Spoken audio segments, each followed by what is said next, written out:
तुम अपनी दादाजी से बहुत करीब थी ना? दादाजी मुझे बहुत प्यार करते थे। हम दोनों बेस्ट फ्रेंड्स के जैसे थे, एक दूसरे से सारी बातें शेयर करते थे। कभी दादाजी ने तुमसे ये कहा था कि कि उनकी जान को खतरा है, कोई उन्हें मारना चाहता है, ऐसे कभी कुछ कहा था उन्होंने? उन्हें हर किसी से डर लगता था। दादाजी सिर्फ मेरे पे विश्वास करते थे,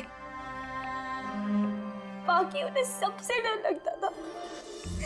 तो उन्हें लगता था कि कोई उन्हें मार देगा। चलो दादू, अब हम खाना खाएंगे। क्या ये? चलो चलो चलो चलो दादू। मुझे वो सब लोग इसमें जहर मिला के मुझे मारना चाहते हैं। कौन मारना चाहता है दादू आपको?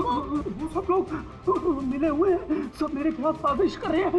तुम मत खा, अरे फेंक देते, वरना तुम भी मर जाएगी। दादू आप मेरा विश्वास करो, ये खाना मैंने अपने हाथों से बनाया, इसमें कुछ नहीं है, इसमें जहर भी नहीं, कुछ नहीं है दादू। आप मेरा विश्वास करो। देखो देखो देखो, मेरे हाथों में खा रही हो ना, देखो देखो, मुझे कुछ हुआ, मैंने अपने हाथों से बनाया। चलो दादू, चलो चलो चलो, खाओ खाओ खाओ खाओ। गुड दादू, गुड दादू। चलो एक और बाइट, जल्दी से जल्दी से जल्दी से जल्दी से एक और बाइट खाएंगे। अच्छा है ना दादू? गुड गुड, चलो मुझे चलो। कितना प्यार करती है, तू मेरा कितना ख्याल रखती है, बाकी सब लोग मेरी दौलत के पीछे मुझे मार देंगे। दादू आपको कुछ नहीं होगा, आपका बहादुर बच्चा है ना इधर, मैं आपको कुछ नहीं होने दूंगी। देखो, अब तुम घर जाओ, जाओ, और देखो किसी भी चीज की जरूरत पड़े तो मुझे फोन करना, ठीक है? जाओ।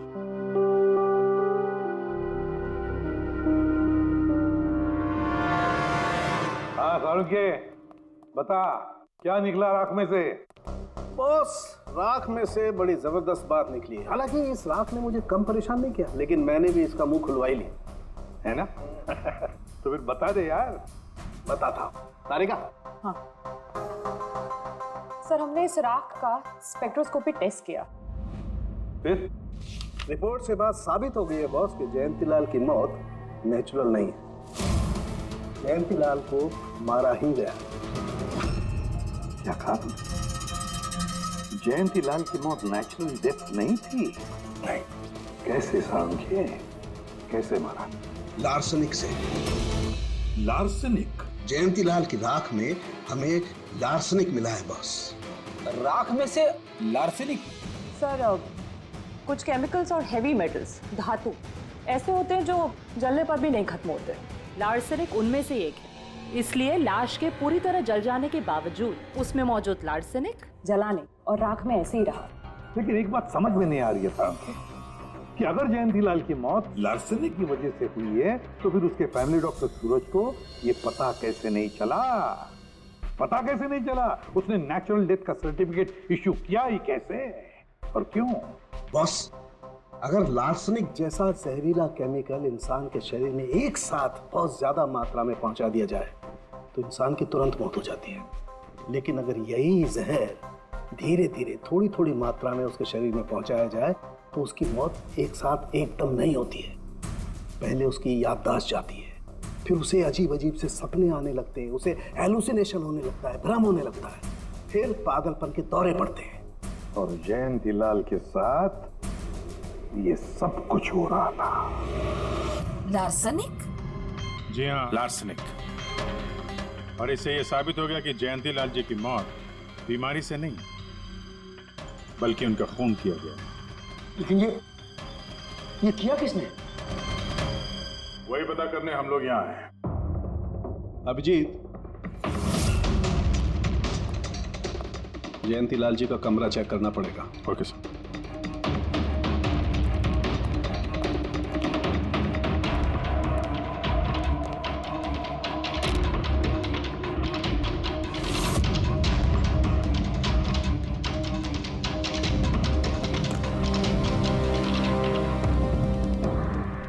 हम पे शक कर रहे हैं? आपने ऐसे सोच भी कैसे लिया कि हम लोगों में से कोई ऐसी घिनौनी हरकत कर सकता है? ऐसा कुछ नहीं है माँ, ये सब इनकी चाल है।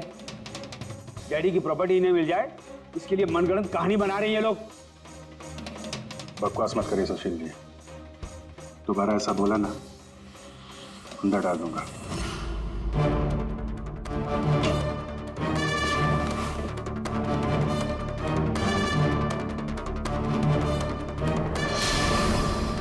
आप धमका कर हमें चुप करा सकते हैं, लेकिन कुछ साबित नहीं कर सकते।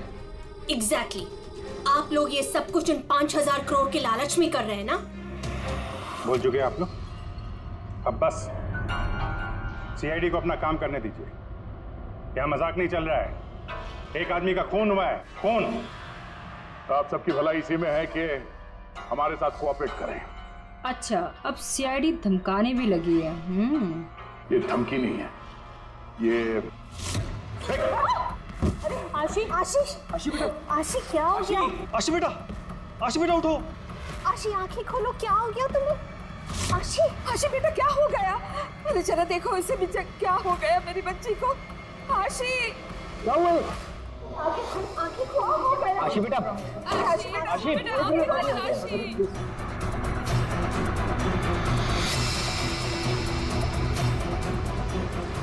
क्या हो गया आशी? आशी इसे हॉस्पिटल ले जाना पड़ेगा फौरन। हाँ पंकज, क्या? माय गॉड, ये अच्छा ठीक है। क्या हुआ? ये डॉक्टर सूरज ने आशी के कुछ टेस्ट किए थे, पता चला कि उसके खून में भी लार्सेनिक है। लेकिन सर, लार्सेनिक आशी के खून में पहुंचा कैसे होगा? सर ऐसी कोई कॉमन चीज जो जयंती लाल जी और आशी दोनों के कांटेक्ट में आई हो?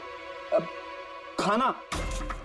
अब आशी ने बताया था ना कि कुछ दिनों से जयंती लाल जी का खाना वो खुद टेस्ट कर रही थी। नहीं बस खाना नहीं, ये कुछ और है। ये सालों के साथ ये आपको कैसे पता चला? बताता हूँ, बस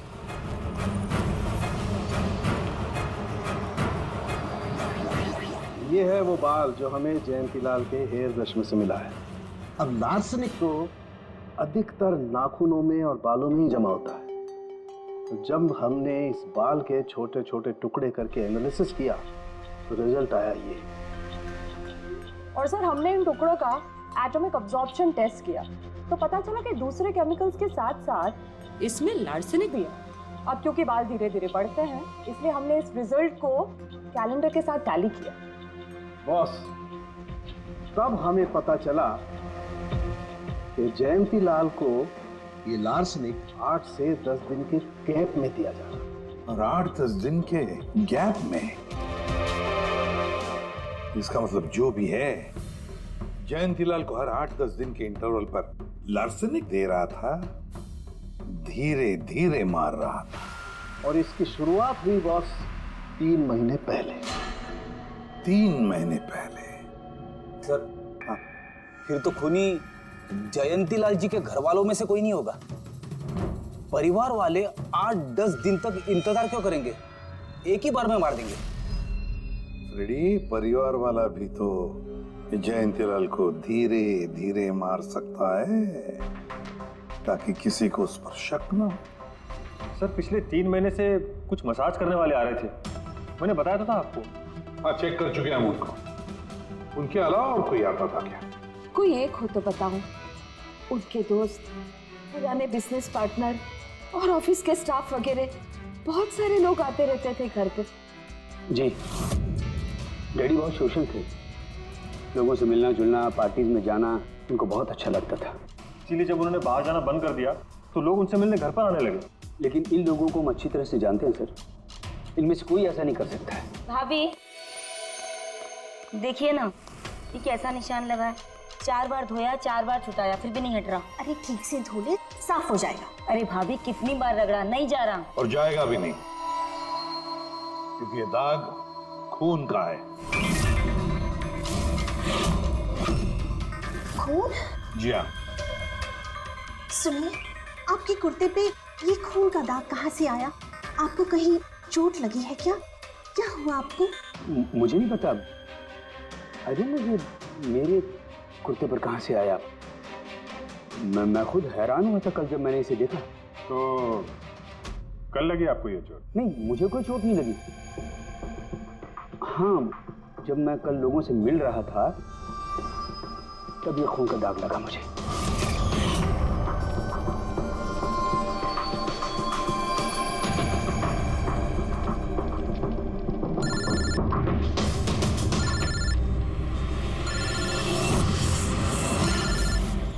बिना चोट खून के धब्बे, अजीब बात है। वही तो। और कुछ हुआ था कल? कोई खास बात? नहीं सर, और कोई खास बात नहीं। साहब, एक बात अजीब हुई थी। क्या? कल सुबह मुझे गार्डन में कांच के कुछ टूटे हुए टुकड़े मिले थे। कांच के टूटे हुए टुकड़े? तो फिर? साहब, उन टुकड़ों में खून लगा हुआ था। क्या? कांच के टुकड़ों में खून लगा हुआ था? जी। कहाँ पर है वो? अब वो तो मैंने कचरे के डिब्बे में डाल दी। इस कुत्ते पे खून, कांच के टुकड़े पे खून। कहाँ देखे थे वो कांच के टुकड़े तूने? ये देखिए, यहाँ पर मिले थे मुझे कांच के टुकड़े। यहाँ पर? जी।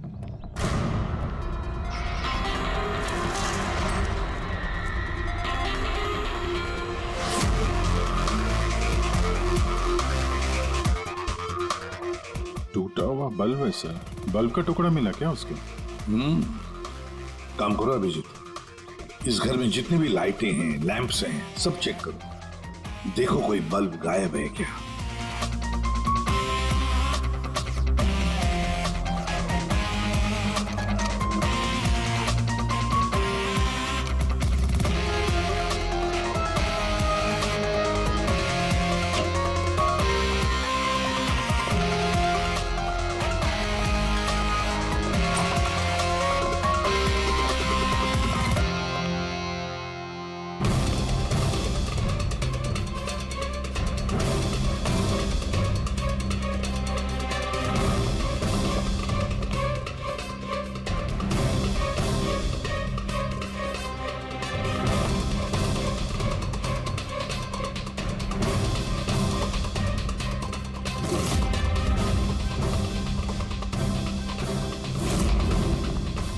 सर, सब जगह देख लिया, कांच का टूटा हुआ सामान कहीं पे भी नहीं है।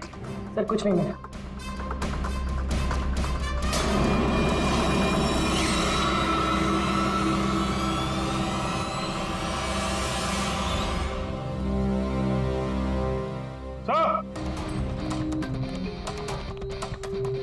अभिजीत, ये सही, ये देखिए, यहाँ का बल्ब गायब है।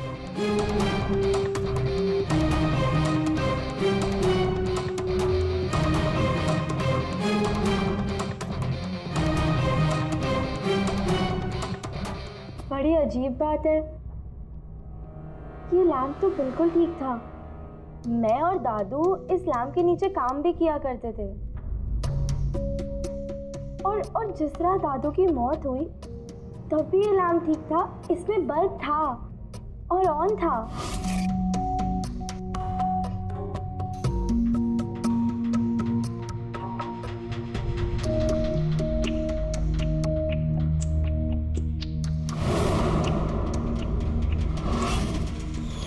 तो फिर इस लैंप से बल्ब अचानक गायब कैसे हो गया?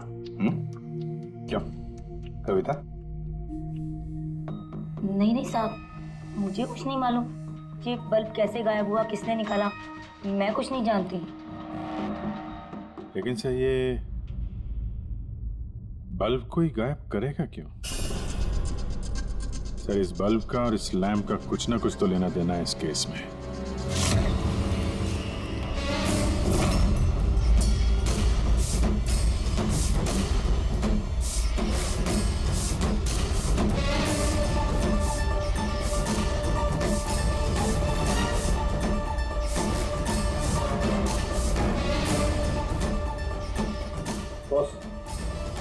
ये धब्बे देख रहे हो?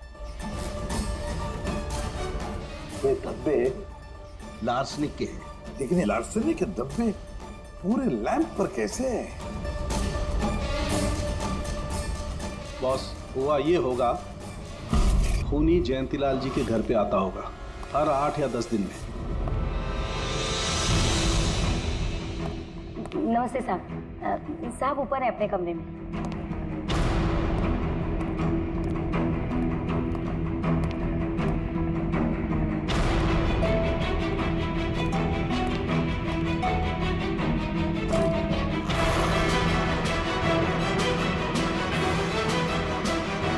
और चुपके से जयंतीलाल के टेबल लैंप पे लार्सनिक छिड़कता होगा।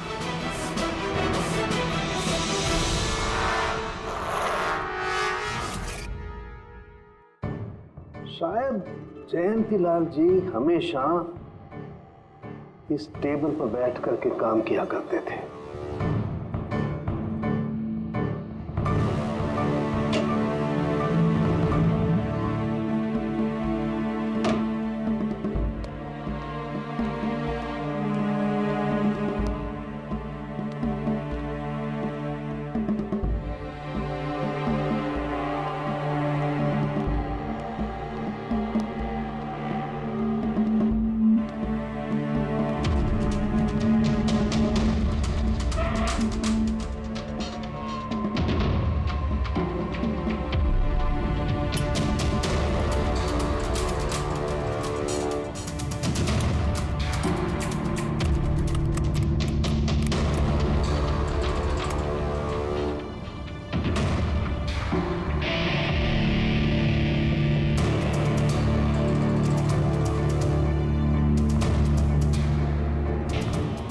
और जैसे ये बल्ब गर्म होता था, लार्सनिक धीरे धीरे फैलकर जयंतीलाल जी की सांसों में घुल जाता था।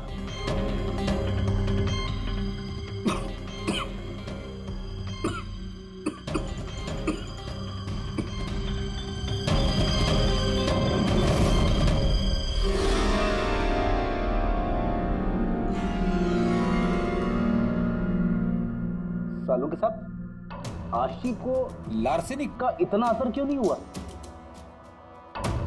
उसे लार्सनिक का इतना असर इसलिए नहीं हुआ फ्रेडी, क्योंकि वो यहाँ हमेशा नहीं रहती थी। कभी कभी आती थी अपने दादाजी के पास। यार ये जो भी कोई है, इस जयंतीलाल के और घर वालों के करीब का ही कोई है, इसलिए वो जयंतीलाल की मौत के वक्त यहाँ मौजूद था और मौत होने के बाद सबूत मिटाने के लिए उसने उस लैंप में से वो बल्ब निकालकर अपने जेब में रख दिया होगा और फिर सभी घर वालों से मिलते वक्त सुशील जी को भी अपने गले लगा लिया। जैसे सुशील को उसने गले लगा लिया, उसके जेब में जो उसने बल्ब छुपा के रखा होगा वो फूट गया, जिसकी वजह से उसके कमर में जख्म भी हुई और उस जख्म से जो लहू निकला, जो खून निकला, वो सुशील के कपड़ों पर आया। मतलब सर, खूनी घर वालों में से ही कोई होगा? नहीं फ्रेडी, घर वाला तो नहीं लगता, और घर वाला होता तो बस जेब में रख के थोड़ी ना घूमता। ये तो कोई ऐसा आदमी है जिसके पास वही एक मौका था सबूत मिटाने का, वो चंद मिनट। घर वाला तो कभी भी निकाल लेता। सर उस दिन तो कितने लोग आए थे यहाँ, खूनी का पता कैसे चलेगा?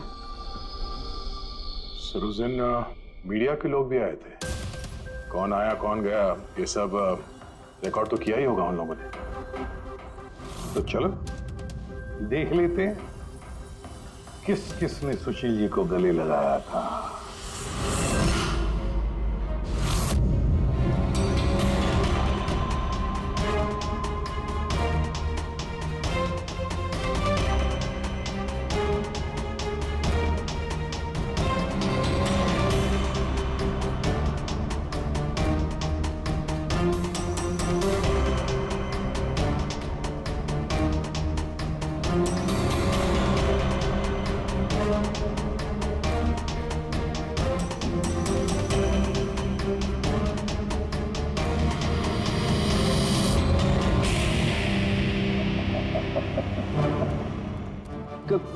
क्या हुआ सर?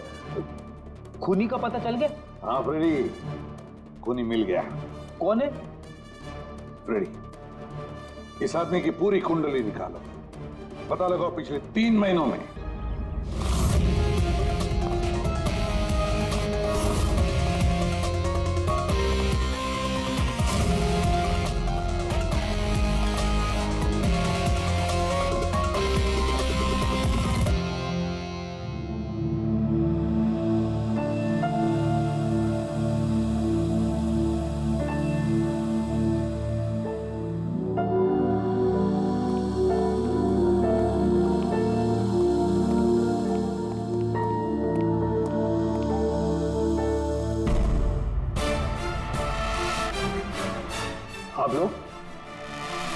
आप लोग फिर यहाँ हैं? खूनी का तो पता चला नहीं होगा, कुछ छानबीन रहेगी होगी नहीं? नहीं सुशील जी, कोई छानबीन नहीं बची है। खूनी का पता चल गया और खूनी अभी इसी वक्त यहां हम सब के बीच मौजूद है। क्या? कौन है वो?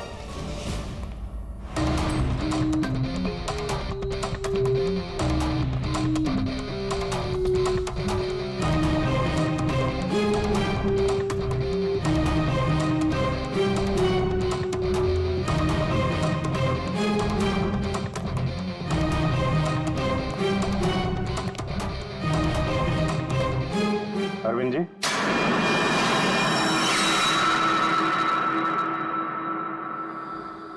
जरा उठेंगे आप? मैंने क्या किया? अरविंद जी, आपने क्या किया इसका तो पता हमने लगा ही दिया। बस अब आपके कारनामे हम आप ही के मुंह से सुनना चाहते हैं। क्या बकवास है ये? आप मुझ पर इल्जाम लगा रहे हैं। आपको क्या लगता है कि मैंने जयंती को मारा? अभिजीत, मौका मिला था, मान जाते तो सबके सामने कपड़े नहीं उतरते। जरा एक कुर्ता उठाना।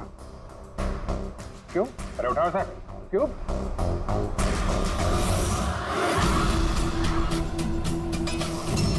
क्या है ये? निशान कैसा है?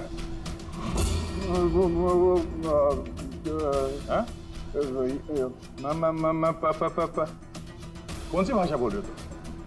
हिंदी में बोलो, हिंदी में, मातृभाषा है हमारी। भूल गए क्या? याद दिलाओ। हाँ? नहीं सर,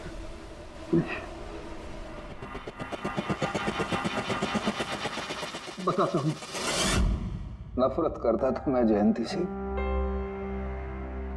5 साल पहले हमने एक बिजनेस शुरू किया था। आज ये इतना बड़ा 5000 करोड़ का एम्पायर है ना, वो मेरे मेहनत की कमाई थी। मैंने अपनी जिंदगी की सारी जमा पूंजी इस बिजनेस पे लगाई थी, पर जयंती की नीयत में खोट थी। उसने मुझे धोखा दिया, मुझे मेरी कंपनी से निकाल दिया। तब मैंने सोचा कि जब मौका मिलेगा तो मैं इसका हिसाब चुकता करूंगा। और वो मौका तुम्हें मिला 3 महीने पहले एडवोकेट मोहन के ऑफिस में, जहां पर जयंतीलाल जी भी आए थे और तुम्हें चुपके से उन दोनों की बातें सुन ली थी। अगर मेरी मौत हो जाती है और मौत के बाद ये साबित होता है कि मेरी किसी ने हत्या की है, तो मेरा बिजनेस, मेरा पैसा, कुछ भी मेरे परिवार के किसी भी सदस्य को नहीं मिलेगा। सर, अगर परिवार के सदस्य को नहीं मिलेगा तो किसको मिलेगा? CID को, जो मेरा मर्डर इन्वेस्टिगेट करेगा। मुझे लगा अच्छा मौका है, जयंतीलाल को मारूंगा मैं और शक जाएगा उसके परिवार पर। और इसीलिए तुमने जयंतीलाल की तरफ दोस्ती का हाथ बढ़ाया, एक नया प्रपोजल लेकर। क्यों? मेरे दिमाग में एक आइडिया था जिसके लिए मेरा उसके घर बार बार जाना जरूरी था।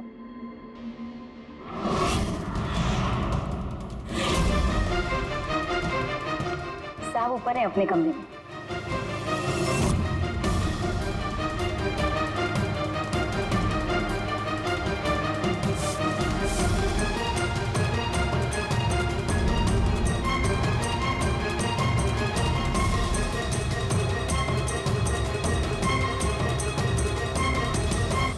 लेकिन ACP साहब, आपको इन पे शक कब हुआ? दीपा जी, जयंतीलाल जी की अंत्येष्टि के दिन जो मीडिया कवरेज हुआ था, जो मीडिया वालों ने वीडियो फुटेज लिया था, उसकी मदद से जयंतीलाल जी के अंत्येष्टि के दिन घर के बाहर जो इन्होंने कुर्ता पहना था, शमशान भूमि पर वो कुर्ता बदल दिया गया था, क्योंकि उस पर खून जो लगा हुआ था। क्यों Arvind ji?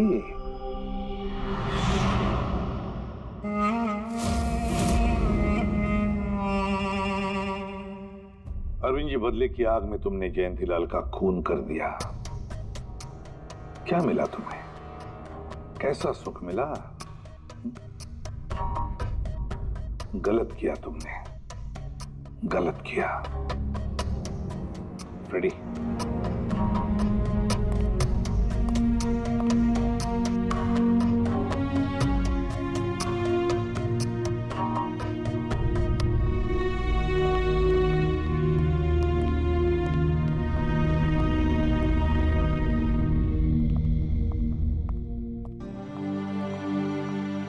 Thank you sir, thank you very much and we are sorry, हम लोगों ने आपको काफी बुरा भला कहा। नहीं, दरअसल हमें लगा कि पैसों के चक्कर में आप हम परिवार वालों को इस केस में कल्प्रिट बनाने की कोशिश कर रहे हैं। नहीं, कोई बात नहीं। एसीपी साहब, मैं मेरे पति की अंतिम इच्छा पूरी करना चाहती हूँ। सीआईडी और पुलिस वेलफेयर फंड में मैं डेफिनेटली डोनेट करूंगी। Thank you very much, thank you. Thank you so much sir कि आपने मेरे दादू को इंसाफ दिलाया। God bless you.